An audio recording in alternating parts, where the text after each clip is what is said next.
बिस्मिल्लाहिर्रहमानिर्रहीम। अस्सलाम वालेकुम। जियो न्यूज़ पर आप देख रहे हैं आपस की बात। मैं हूं मुनीफ फारूक और मेरे साथ स्टूडियोज में मौजूद हैं अपनी टाई और सूट के साथ नजम सेठी साहब। और अस्सलाम वालेकुम। बड़ा गलत आदमी है ये। मैं बहुत ठीक आदमी हूं। बहरहाल आज के प्रोग्राम का एजेंडा आपके साथ डिस्कस कर लिया जाए। हालात आपके सामने हैं, वाक़यात आपके सामने हैं। ऑनरेबल सुप्रीम कोर्ट के अंदर बहुत ही अहम केस की, तारीख के बहुत ही अहम केस की प्रोसीडिंग्स जारी हैं। मामला सब्जुडिस है। हम अपनी तरफ से भरपूर कोशिश करेंगे कि हम कोई ऐसा कमेंट या कोई ऐसा तज्जिया ना इस प्रोग्राम में करें जिससे कोई खुदा न खास्ता कोई गलत मतलब लिया जा सके। बहरहाल आज जो मोहतरम जज साहिबान की ऑब्जर्वेशन थी उस हवाले से, जो कि अब तक डॉक्यूमेंट्स प्रेजेंट किए गए हैं, दोनों साइड से जवाबात प्रेजेंट किए गए हैं, उस हवाले से प्रोग्राम के अंदर डिस्कशन करेंगे। इंटरेस्टिंगली अब जो पिटिशनर्स हैं यानी इमरान खान साहब, उनके खिलाफ भी और जहांगीर तरीन साहब उनके खिलाफ भी नोटिस उनको इशू हो गए हैं कि जो हनीफ अब्बासी साहब ने पिटिशन्स की हैं इन दोनों साहिबान के खिलाफ, ये भी जवाब दे हैं सुप्रीम कोर्ट के आगे। 15 नवंबर को इन्होंने भी जवाब फाइल करने हैं। दस्तावेजात मांग ली हैं ऑनरेबल सुप्रीम कोर्ट ने तमाम फरीकैन से कि वो अपने अपने आर्ग्यूमेंट को सपोर्ट करने के लिए जो भी दस्तावेजात मौजूद हैं वो सुप्रीम कोर्ट में जमा कराएं। इस हवाले से बात होगी। लोग ये ज़रूर कहते हैं कि इस पे क्यों बात हो रही है और इस पर बारहा बात क्यों की जा रही है। इसलिए क्योंकि इस केस के आउटकम से पाकिस्तान की सियासत का शायद फेट भी जुड़ा हुआ है, या कम से कम मुल्क के वज़ीर-ए-आज़म का फेट भी जुड़ा हुआ है। इस हवाले से बात करेंगे। आसमा जहांगीर साहबा कुछ देर पहले मौजूद थी। कैबिनेट डॉक्यूमेंट उनके पास बड़े पर्टिनेंट पॉइंट्स थे इस हवाले से कि क्या ऑनरेबल सुप्रीम कोर्ट के पास से इख्तियार है कि वो टर्म्स ऑफ रेफरेंस बनाए। इस हवाले से भी बात होगी। आगे चल के बात करेंगे उस सिक्योरिटी लीक के हवाले से, उस खबर के हवाले से जो कि 2 अक्टूबर को आई और उसके बाद उसने पाकिस्तान की सियासत और पावर कॉरिडोर्स के अंदर बहुत सा शोर शराबा मचाया। उस हवाले से आज एक कमेटी तश्कील दी गई है, उस पर एतराज़ात सामने आ चुके हैं, उस हवाले से भी बात करेंगे। और कुछ बात होगी एक सोशल इशू के हवाले से, एक इनफैक्ट प्रॉब्लम के हवाले से जो कि ख़ास तौर पर लाहौर में लोगों ने फेस किया और गिरदुआ नवा के लोगों ने फेस किया। वो था एक स्मॉग, अपनी तर्ज की एक आलूदगी की लहर थी जिसने लाहौर को जकड़े रखा। इसकी वजह क्या है, कुछ इस हवाले से भी हम कोशिश करेंगे प्रोग्राम के अंदर आपको थोड़ी बहुत इन्फॉर्मेशन दें। सेठी साहब, आप खुशबाश हैं, खैरियत से हैं? आपने शुरू में कह दिया मैं गलत आदमी हूँ, जो कि मैं गलत आदमी नहीं हूँ, ये हमारे नाज़रीन भी जानते हैं मैं गलत आदमी। Methinks you protest too much. देखिए सेठी साहब, सुप्रीम कोर्ट में हियरिंग अब तो शुरू हो गई है।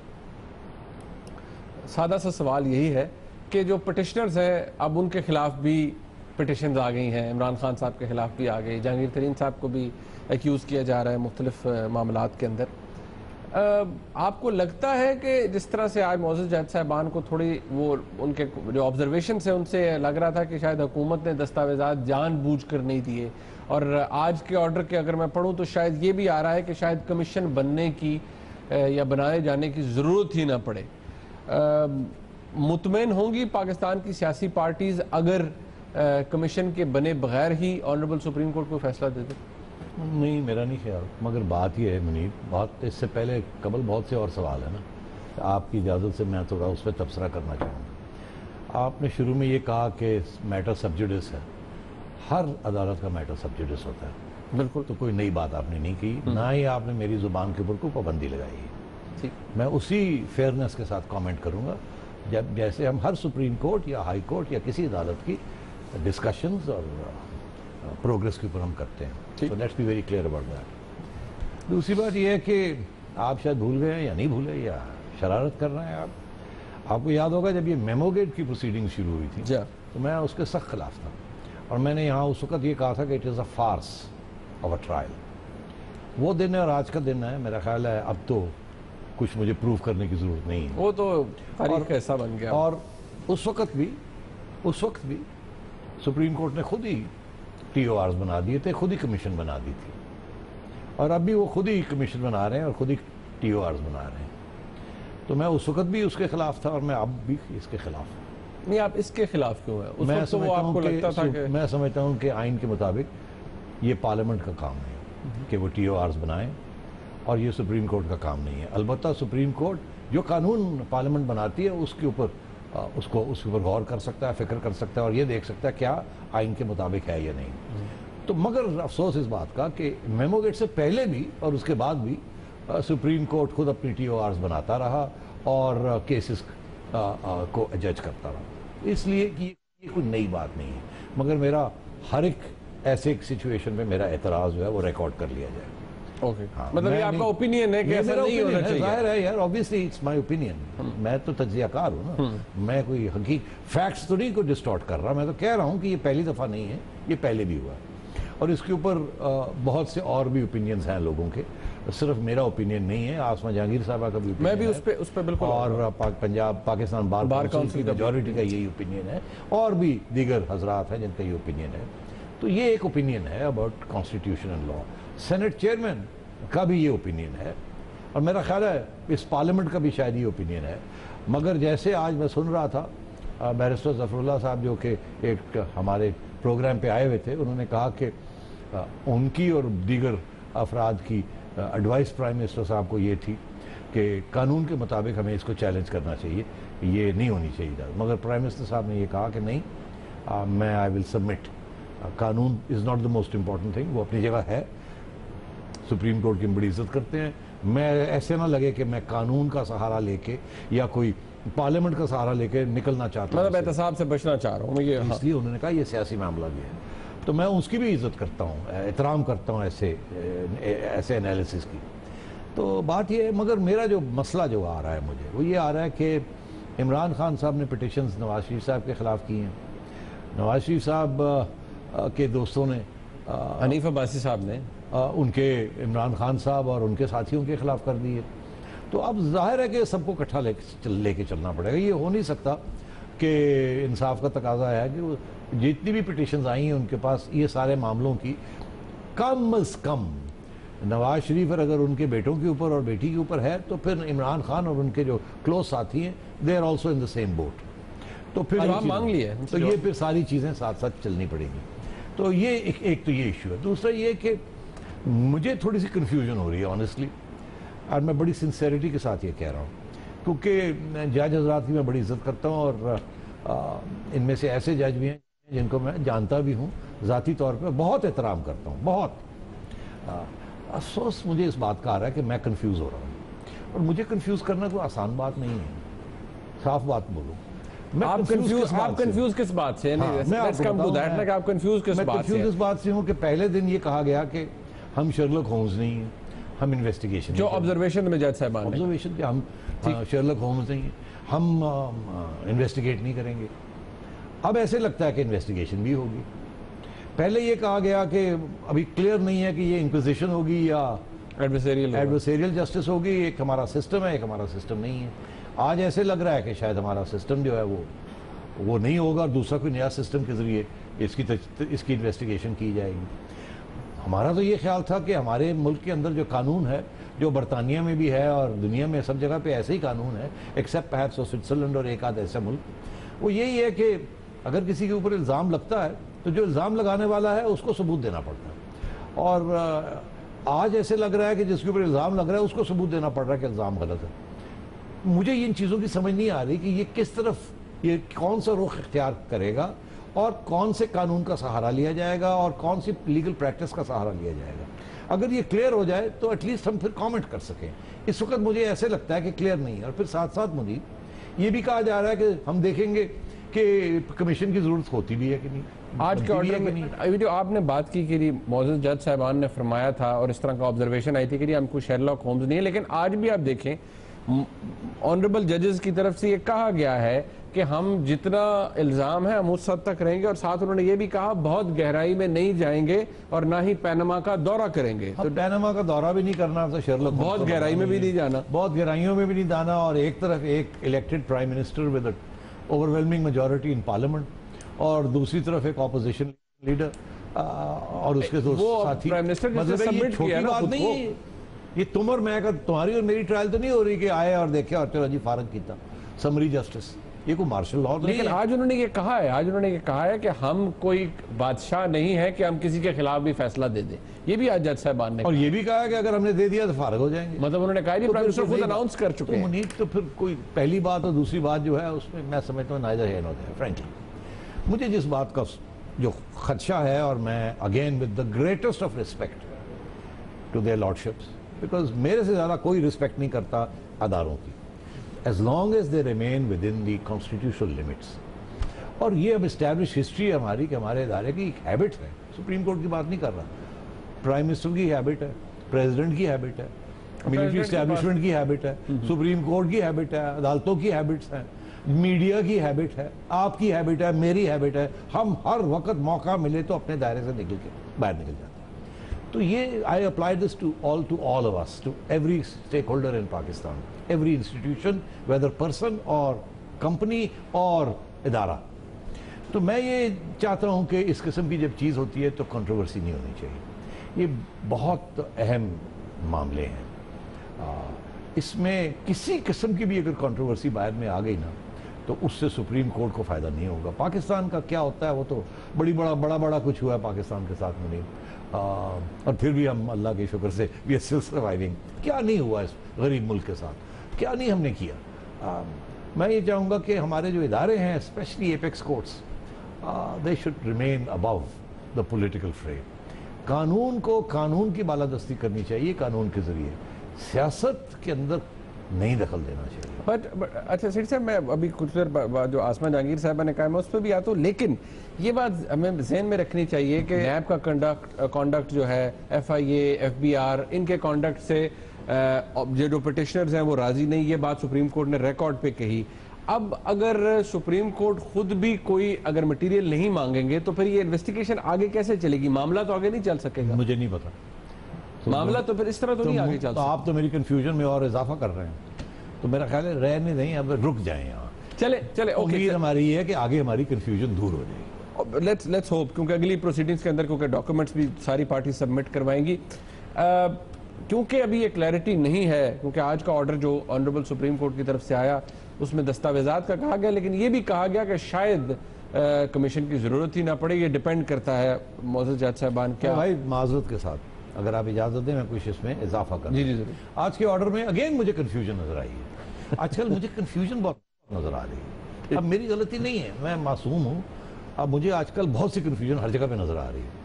एक कंफ्यूजन आज के ऑर्डर में ये मुझे नजर आई है, आप बड़े दानिश्वर हैं, आप LLM हैं, आप मेरी अभी कंफ्यूजन दूर कर दीजिए। एक तरफ ऑर्डर में लिखा है कि ये सारी जितना कुछ आपने देना है 15 तारीख तक दे दें, उसके बाद कोई और नई एविडेंस या कागजात नहीं एंटरटेन किए जाएंगे। पढ़ा आपने? जी बिल्कुल। और आखिर में जाते जाते ये भी कह गए कि अगर कमीशन जो चाहे, जब कमीशन बन जाए, अगर कमीशन बनती है तो जब कमीशन बन जाएगी तो वो फिर जो मर्जी कागजात और मंगाना चाहे तो मंगा ले। और उसमें अगर मुनीफ फारूक, जिसकी इम्प्लीकेशन ये है कि अगर वो कहते हैं हमें ये भी कागज चाहिए, तो मुनीफ फारूक कहकर ठहर जाए, हम ले आते हैं। अच्छा, तो फिर बात क्या बनी? देखिए, जो जहां तक मैं समझ पाया हूं कि ये ऑर्डर आज तक का, ये अभी कुछ भी कहा जाए तो ये हुक्म होते हैं, इंटरिम ऑर्डर्स होते हैं। इनमें उन्होंने मांगा है कि आप हमें दे दें, दोनों पार्टी से, सारी साइड से मांग लिया है। लेकिन अगर उस मटेरियल को देखकर मोअज़्ज़ज़ जज साहिबान के लिए कोई कन्फ्यूजन बढ़ जाती है और वो ये कहते हैं कि यार इसके लिए तो कमीशन अब बनाना ही पड़ेगा, ये इतना मामला सीधा नजर नहीं आता, तो फिर उस इन फर्दरेंस टू दैट वो शायद और मटेरियल भी मांग सकता है, वो कमीशन अगर जो अपॉइंट हो जाएगा। क्योंकि थोड़ी टेक्निकल बात है। ठीक है, तो मतलब आपका ये है, जो आप मेरी कंफ्यूजन दूर कर रहे हैं वो ये है कि अगर 15 तारीख के बाद कमीशन नहीं बनता और जज हजरात जो अभी बैठे हुए हैं थोड़ा और देखते हैं, तो ये नए और कागजात को नहीं तलब करना, कम से कम मेरी अंडरस्टैंडिंग। और अगर कमीशन बन जाता है इसका मतलब है मामला गंभीर है और वो फिर जो मर्जी मंगवा ले, वो तो फिर आपने मेरी कंफ्यूजन दूर कर दी। मैं यही तो कह रहा था ना आपसे। सही, बिल्कुल ठीक है। अल्लाह करे मैं इतनी आसानी से आपकी कंफ्यूजन दूर करता रहा हूँ। बहरहाल ये पहले आसमा जहांगीर साहबा का एक व्यू था TORs के हवाले से कि क्या सुप्रीम कोर्ट बना सकती नहीं, जरा सुनिएगा। देखिए, सुप्रीम कोर्ट जो है वो उसके पास वही इख्तियारात हैं जो कि आइन उसको देता है। जी, आपको याद होगा जब मेमो केस हुआ तो मैं दूसरी तरफ से पेश हुई जी, और मियां नवाज शरीफ पटिशनर थे जी। मेरा तब भी ये मौकफ था कि ना तो सुप्रीम कोर्ट को कमीशन बनाने का कोई इख्तियार है, कोई आज से ये मौकफ नहीं है, तब भी ये था जी। और अगर आप पिछले अपने वो निकाल लें क्लिप्स, मैंने ये सुप्रीम कोर्ट के वहां पे खड़े होकर ये बात की थी कि जो ये प्रेसिडेंट बनाने जा रहे हैं, कल को ये प्रेसिडेंट इनको भी लगेगा, और वो लगा। और मैं आगे भी प्रेडिक्ट करती हूँ कि जो ये प्रेसिडेंट बनाने जा रहे हैं कि TOR भी बनाए। TOR बनाने का क्या ताल्लुक है सुप्रीम कोर्ट का? देखिए, सुप्रीम कोर्ट कानून के मुताबिक चल सकती है। सुप्रीम कोर्ट सियासी मामलात नहीं हल कर सकती है। अच्छा। तो ना उनको करना चाहिए, ये कंट्रोवर्शियल हो जाएंगे। अब ये मौक़िफ़ आसमा जहांगीर साहबा का है। एतजाज़ अहसन साहब पाकिस्तान पीपल्स पार्टी के और मुल्क के मशहूर कानूनदान है, वो भी ये कह चुके हैं, शुरू में उनका इसके ऊपर ओपिनियन आ चुका है। पाकिस्तान बार काउंसिल इस हवाले से अपना ओपिनियन दे चुकी है। लेकिन जड़ी साहब बेशक ये कहना ठीक है जी, पार्लियामान का काम था क्योंकि ये एक सियासी मसला है, पार्टीज़ का आपस में प्रॉब्लम है, एहतसाब की बात हो रही है, लेकिन इसका हल कोई नहीं निकला ना। हुकूमत की तरफ से भी कहा जाता है हठधर्मी दिखाई गई, ऑपोजिशन ने अपनी हील्स डिगिंग कर ली, बिल सेनेट के अंदर पड़ा है, अब कमेटी में जाएगा।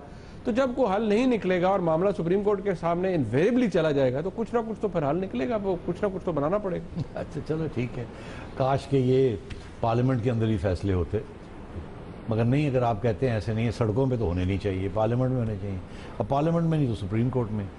अच्छा, अब जब सुप्रीम कोर्ट में आप आते हैं तो फिर बड़ा ख्याल करना पड़ता है कि ये इंसाफ का तकाज़ा है, ये फाइनल स्टेज है, यहाँ अगर कुछ बदली हो गई या कोई कंट्रोवर्सी हो गई तो अच्छा नहीं होगा। मैं जाते जाते एक बात कहना चाहूँगा, आपने आसमा जहांगीर साहबा का पॉइंट ऑफ व्यू दिया, आपने दूसरा पॉइंट ऑफ व्यू क्यों नहीं दिया जो इनके बरक्स है?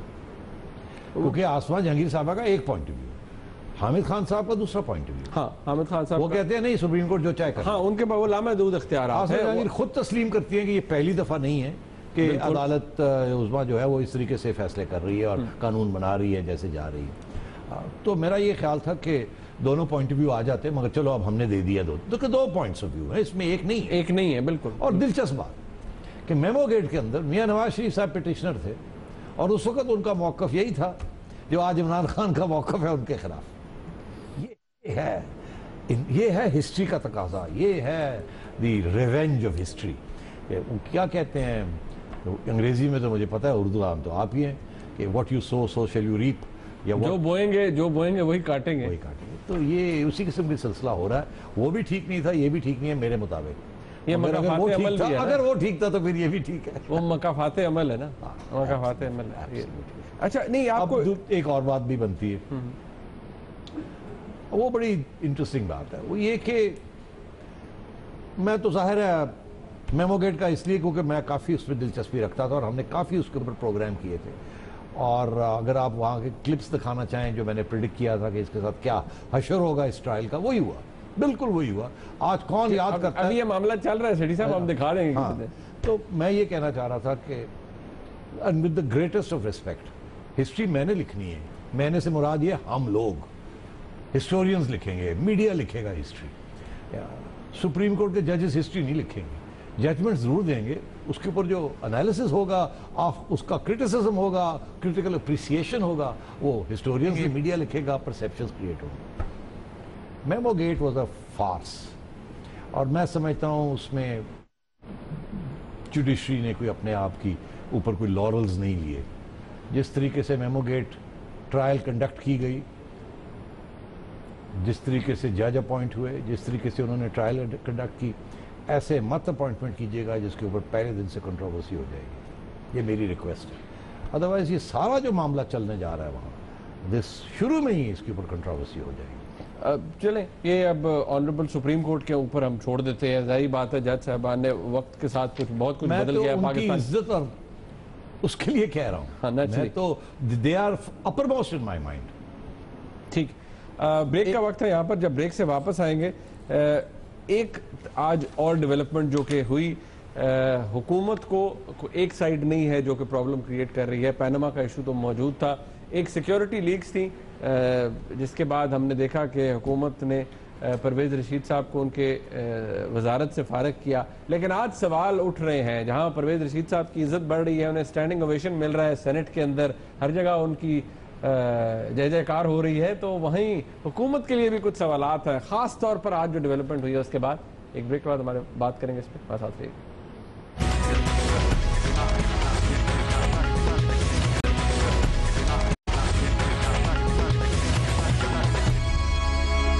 ब्रेक से पहले बात हो रही थी पैनामा लीक्स के हवाले से जो प्रोसीडिंग्स जारी हैं ऑनरेबल सुप्रीम कोर्ट के अंदर। बहरहाल मामला अभी तक ये एक ऐसी चीज़ है जो कि शायद हर तारीख के ऊपर इसके अंदर डेवलपमेंट होगी। ख़ास तौर पर अगले हफ्ते जब इस हवाले से शवाहिद पेश किए जाएंगे, अब देखना यह है दोनों साइड्स अपने सपोर्ट में क्या शवाहिद पेश करती हैं, इस पर बात होगी। लेकिन आज एक और अहम खबर हमारे सामने आई। सिक्योरिटी लीक्स के हवाले से हुकूमत ने एक कमेटी बना दी है और उस कमेटी को एक साबिक चीफ जस्टिस साहब हेड कर रहे हैं, जस्टिस सरदार आमिर रज़ा साहब, नॉट सरदार साहब। इनफैक्ट उनकी बड़ी अहमियत है पाकिस्तान की जुडिशल हिस्ट्री है उसके अंदर भी, बड़ा अच्छा नाम है उनका। इस हवाले से एक रिपोर्ट है हमारे पास, इस कमेटी के ऊपर कुछ सवालात हैं, उस पर बात करते हैं। ये पहले रिपोर्ट।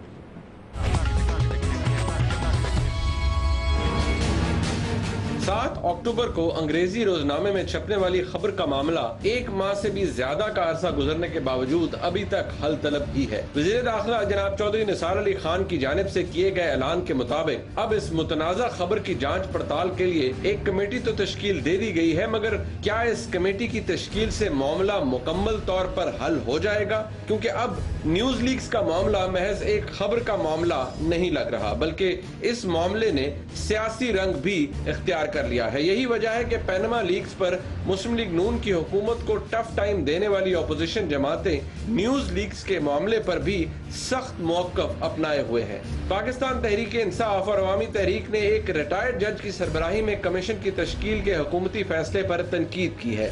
इस तरह इस कमेटी के दायरा कार के हवाले से भी हुकूमत को तनकीद का सामना करना पड़ रहा है। अपोजिशन की जानिब से भी ये कहा जा रहा है कि इस कमेटी को वज़ीर-ए-आज़म से भी पूछगछ का इख्तियार होना चाहिए।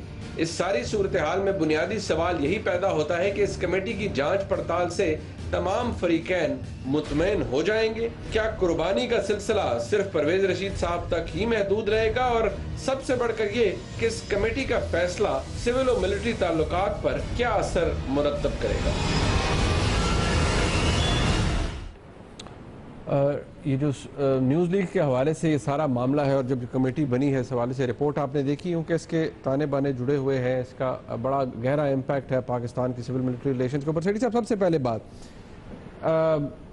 इस कमेटी का बनना, इस कमेटी का बन जाना और जस्टिस रिटायर्ड सर आमिर रज़ा साहब का इसका हेड करना, ये क्या सिग्निफाई करता है? पहले नवाज शरीफ साहब का ये कहना कि किसी सिविलियन के हाथ में इसकी सरबराही होगी, हुकूमत का ये फैसला, फिर आमिर रज़ा साहब की अपॉइंटमेंट होना as the head of the committee, ये क्या शो करता है हुकूमत के पार्ट पर? कुछ भी नहीं, जो उन्होंने कहा था चौधरी निसार ने वो कर दिया उन्होंने, कि उन्होंने ISI, MI, IB को इन्वॉल्व कर दिया, FIA को इन्वॉल्व कर दिया, सब टॉप लोगों को, और उनके ऊपर एक जज बैठा दिया कि आप इंक्वायरी करें, और रिटायर्ड जज विद गुड रेपुटेशन। उनका बड़ा अच्छा इम्पेकेबल रिकॉर्ड तो है, लेकिन तनकीद की जा रही है अपोजिशन की तरफ से। पाकिस्तान पीपल्स पार्टी की तरफ से तो ऑफिशियल मौका अभी तक सामने नहीं आया, लेकिन अवामी तहरीक भी, खास तौर पर पाकिस्तान तहरीक इंसाफ, ये कह रही है कि जी आमिर रज़ा साहब को करना, क्योंकि आमिर रज़ा साहब की समझा जाता है कि एसोसिएशन मुस्लिम लीग नून के साथ रही है, तो शायद वो फेयर इंक्वायरी नहीं हो सकेगी जो कि होनी चाहिए। फेयर इंक्वायरी आपको वैसे होते हुए नजर आती है? इस मामले फेयर इंक्वायरी होगी, मैं आपको बता देता हूँ क्या होगा। बताओ जरूर, क्लिप याद से रखिएगा।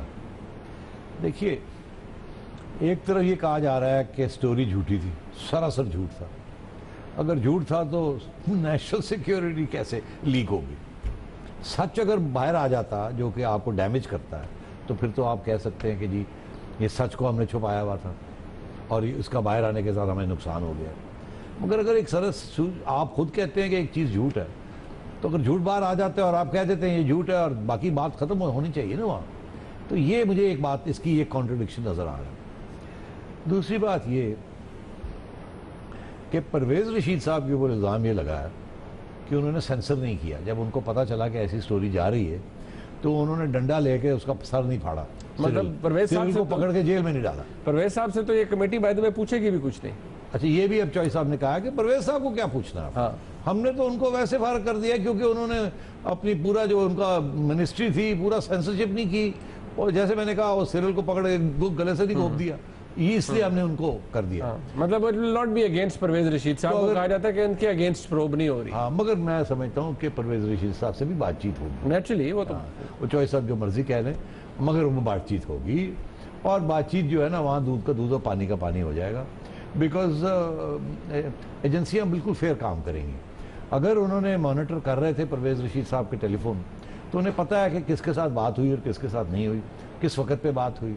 अगर वो अब चाहें तो वो सिरिल अल्मेडा का जो टेलीफोन है उसका सारा ट्रैक रिकॉर्ड निकाल सकते हैं कि 4 बजे से लेके रात के 9 बजे तक, रात के 9 बजने में 5 मिनट जबकि उन्होंने परवेज़ रशीद साहब से रब्ता करने की कोशिश की और टेक्स्ट मैसेज भेजी कि जी मैं मिलना चाहता हूँ, मेरे पास एक स्टोरी है, उसको कंफर्म करना चाहता हूँ, उसके बारे में डिस्कस करना चाहता हूँ, तो उससे वाज़ेह हो जाता है कि परवेज़ रशीद साहब से वो उसकी पूछ करना चाह रहे थे, स्टोरी उनके पास पहले से थी।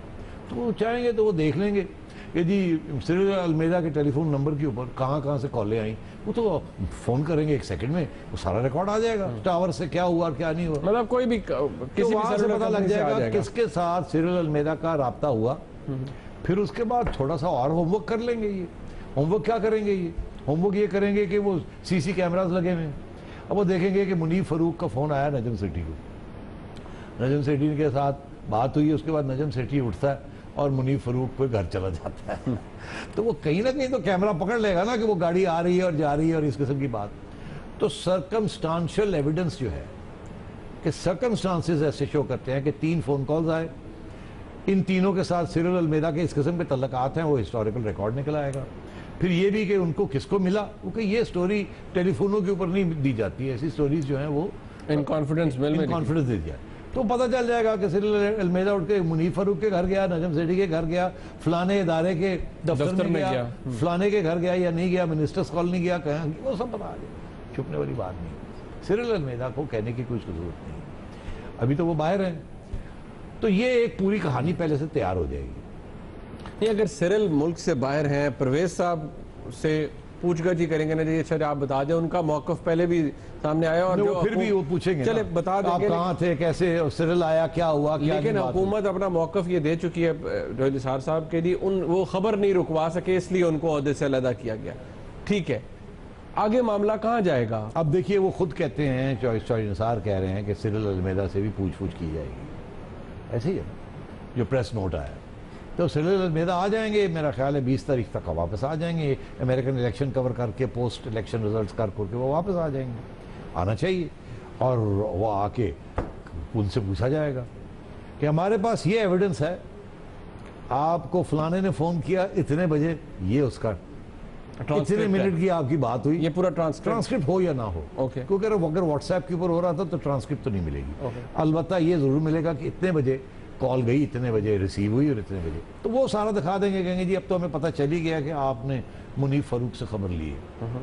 अब सिरिल कह सकता है नहीं मैं डिनाई करता हूँ, कहेंगे जी डिनाई क्यों करते हैं, सारा नज़र आ रहा है आपके फुटप्रिंट्स, आपको फ़ोन आया, आप वहाँ गए, फलाने को मिले, आए, उसके बाद आपने कराची फ़ोन किया, आपने फलाने बंदे के साथ डॉन में बात की, फिर उसके बाद आपने परवेज़ रशीद को किया, हो सकता है आपने किसी और को भी किया, तो सिरिल कैन कंटिन्यू टू से सॉरी मैं कुछ नहीं कहता। उसके बाद या तो ये छोड़ देंगे बात को वहाँ, ठीक है जी नहीं बताते तो ना बताएं, तशद्दुद वदद कोई नहीं होगा, नहीं तशद्दुद क्या वो मतलब आर्म ट्विस्टिंग नहीं होगी, इंसेंटिवाइज करने की कोशिश जरूर करेंगे, मगर Cyril is an honourable man, उसने क्या इंसेंटिव लेना है, उसने कह देना है कि यार मेरी journalist profession prohibits me from giving away any information. But इस कमेटी की प्रोसीडिंग्स मीडिया में आएंगी, इस पे बातें होंगी, देखिए अगर सुप्रीम कोर्ट की प्रोसीडिंग्स डिस्कस हो सकती हैं तो कमेटी की भी सारा कुछ होगा, और फाइनली यही होगा कि या तो जस्टिस साहब जो हैं रिटायर्ड वो फैसला करेंगे कि बस इस मामले को यहीं छोड़ देना है,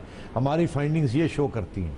अब इसके बाद हमारा ये ख्याल है कि सर्कमस्टांशियल एविडेंस इतनी है कि लगता है ऐसे है कि ऐसे हुआ, या वो कहेंगे इतनी एविडेंस नहीं मिली हमें समझ नहीं आ रही, हमें नहीं समझ आ रही क्या हुआ, ये भी हो सकता है, ये भी हो सकता है, ये भी हो सकता है, इससे ज़्यादा हम आगे नहीं बढ़ सकते, फिर छोड़ देंगे, फिर देखा जाएगा मीडिया क्या कहता है, गवर्नमेंट क्या कहती है, और इस्टेब्लिशमेंट क्या कहती है, एंड सो ऑन। और आखिरी स्टेज में ये भी हो सकता है कि प्रेशर पड़े, कहीं से पिटिशन आ जाए, अदालत में सिरिल को ले जाएं, और वहाँ अदालत में जज साहब ये कहें सिरिल अल्मेडा मुझे यकीन है, मैंने आर्गूमेंट सुन लिए हैं, ये नेशनल सिक्योरिटी वीक है, अब आपके लिए बड़ा सिंपल सा केस है, आप या हमें बताएं आपकी सोर्स क्या है, क्योंकि we have to get to the bottom of it. Cyril can say कि सॉरी योर लॉर्डशिप, मैं रिस्पेक्ट करता हूँ आपको, मगर मेरी अपनी प्रोफेशन के कुछ तकाजे हैं, मेरी ज़मीर है, मैं माजरत के साथ नहीं कर सकता, तो कहेंगे आप अगर नहीं करेंगे तो कंटेम्प्ट ऑफ कोर्ट हो जाएगी, हम आपको ऑर्डर कर रहे हैं, तो सिरिल कह सकता है my lord you are free to contempt, I don't hold you in contempt, I have enormous respect for you, but मुझे अपनी ज़मीर के साथ भी रहना है, प्रोफेशन का भी एक तकाजा है, आई बाउ my head. Okay, bow my head, अदालत can say sentenced till the rising of the court, अदालत can say 6 months, 3 months, fine. All depends court क्या फैसला करता है। भारत एक ब्रेक ले लेते हैं, कोर्ट के फैसले के ऊपर भी तबसरा होगा सब कुछ, क्योंकि जो चीज़ पब्लिक डॉक्यूमेंट बनेगा सामने आएगा उस पर बात होगी। एक ब्रेक ले लेते हैं, वापस आते हैं हमारे साथ।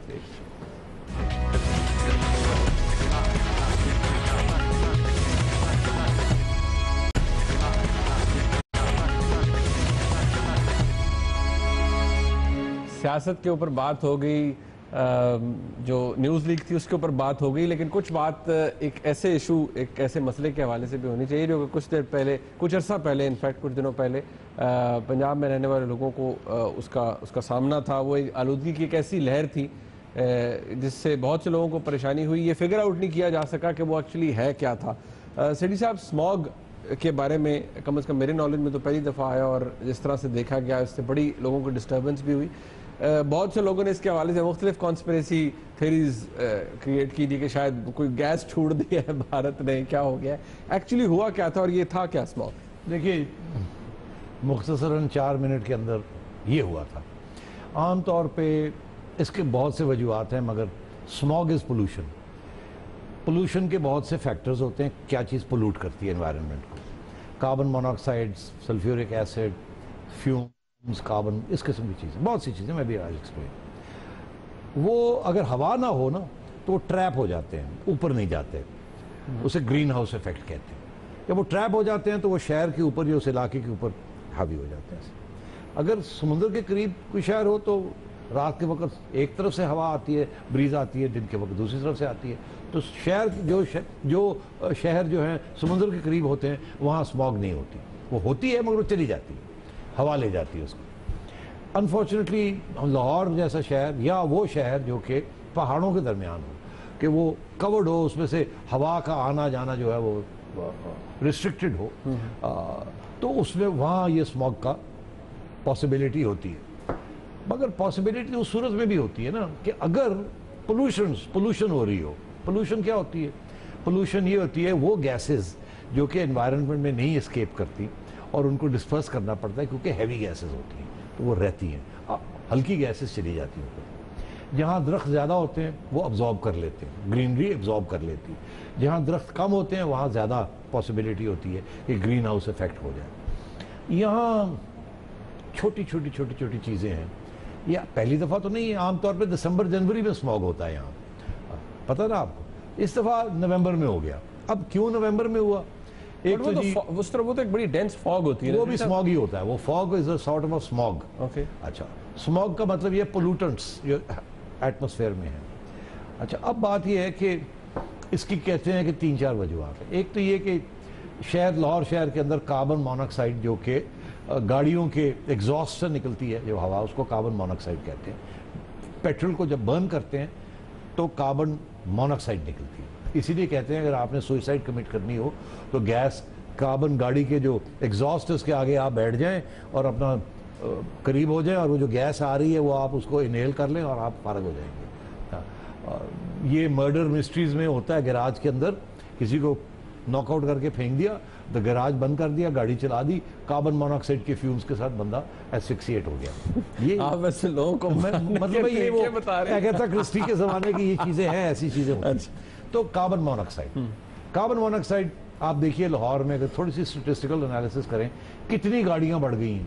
जितनी ज़्यादा गाड़ियां बढ़ेंगी और दरख्त कम होंगे, क्योंकि ऑरेंज लाइंस बन रही हैं, मेट्रोज बन रहे हैं, ये हो रहा है वो हो रहा है, वेजिटेशन कम हो रही है, और स्मॉग के जो पोल्यूटेंट है इन कार्बन मोनोऑक्साइड वो बढ़ रहा है। एक ये माल रोड के ऊपर वो कहते हैं कि अगर ₹1 मिलीग्राम नॉर्मल स्टैंडर्ड है तो माल रोड के ऊपर कम से कम 4 गुना 5 गुना ज़्यादा स्मॉग की वो पोल्यूटेंट्स हैं कार्बन मोनोऑक्साइड की। तो ये सारे लाहौर में इसी किस्म की चीज़ें हो रही हैं। दूसरी चीज़ ये कि 2 सीज़न होते हैं क्रॉप्स, एक मई में होता है और एक नवंबर में होता है, जबकि पुराना क्रॉप ख़त्म करके नया क्रॉप उगाया जाता है। उस वक्त जो स्टब्स रह जाते हैं पुराने क्रॉप्स के, उसको फार्मर्स जो बर्न कर देते हैं, ताकि वो बर्न करके एशेस बन के वो फर्टिलाइज़र बन जाता है। तो और वो हर साल होता है, हर साल हमेशा होता है, और कोई नई बात नहीं है। मगर अगर वो ज़्यादा हो जाए तो फिर ये स्मॉग का एक जो नॉर्मल है उससे ज़्यादा ऊपर हो जाता है। इस दफा ये कहना है कि पंजाब, हिंदुस्तान के पंजाब में वो आमतौर पे बर्न कर वो जो स्टब हो रह जाते थे नवंबर में, उनको निकाल के और वो बायोमास जो फैक्ट्रीज हैं जो बायो एनर्जी बनाती हैं फ्रॉम वेस्ट, उनको वो बेच देते थे, बर्न नहीं करते थे। इस साल उन्होंने बर्न किया बिकॉज वो कीमत जो देना चाह रहे थे वो मिल नहीं रही थी उनको, और उन्होंने बैन कर दिया था कि बायोमास को। तो वो उन्होंने जब बर्न किया, हवा का रुख हमारी तरफ था, तो वो कुछ इधर आ गया और कुछ दिल्ली की तरफ चला गया। ठीक है, तो मतलब है कि तीसरा डीजल, यहाँ बहुत से प्लांट्स हैं, डीजल इमिशंस हो रही हैं, कोल फायर्ड प्लांट्स हैं, उसके से पोल्यूशन निकल रही है। तो मुख्तलिफ टाइप्स ऑफ पोल्यूशन जो है वो हवा में जा रही है, और दिन ब दिन ये बढ़ रहा है। ऊपर से एनर्जी, ग्लोबल वार्मिंग हो रही है। ग्लोबल वार्मिंग मौसम ऑब्वियसली ग्लोबल वार्मिंग की वजह से भी एक ऐसा एटमॉस्फेयर क्रिएट हो रहा है कि ग्रीन हाउस इफेक्ट बन रहा है। तो जब तक ये स्ट्रॉन्ग मेजर्स नहीं लिए जाएंगे, ये फैक्ट्रीज, ये इमिशंस, ये गाड़ियाँ जो सक्सेसफुल जगह हैं like London and other metropolitan cities जहाँ उन्होंने बैन कर दी हैं बहुत सी चीज़ें बिकॉज ये स्मॉग क्रिएटिंग पोल्यूटेंट्स बन रहे थे, you have to learn from them. Delhi का भी मसला है, लाहौर का भी मसला है, दोनों ट्विन सिटीज़ हैं, same conditions, same type of pollutants, coal plants, diesel, agricultural burning वगैरह वगैरह, ऑल दिस। ओके, ठीक है, वक्त खत्म हो गया। सेठी साहब, आज का प्रोग्राम आपने देखा, इसका फीडबैक जरूर दीजिएगा। देखने का बहुत शुक्रिया। खुदा हाफिज़।